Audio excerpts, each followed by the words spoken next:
రైతు కూలీల గురించి ఈ విధంగా పోరాటం చేస్తూ ఉంటే పక్కనే ఉన్న వాళ్ళకి మాత్రం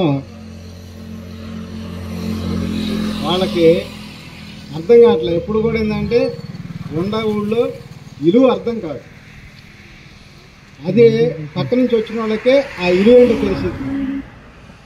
మరి గత 11 సంవత్సరాల నుంచి భూములు ఇచ్చిన వాళ్ళందరూ కూడా ఎన్నో ఇబ్బందులు పడుతుంటే చూసి మనసు చెలించి ఇది కాదు, ఎకరానికి 1 కోటి రూపాయలు ఇచ్చి 1250 గజాలు ఇవ్వాలి అని ప్రభుత్వాన్ని మేము డిమాండ్ చేస్తూ ఉన్నాం. అట్లాగే రైతు కూలీలు ఎంతమంది ఉంటే అంతమందికి నెలకి 10,000 రూపాయలు ఇవ్వాల్సిందని చెప్పి మేము డిమాండ్ చేస్తూ ఉన్నాం ప్రభుత్వాన్ని.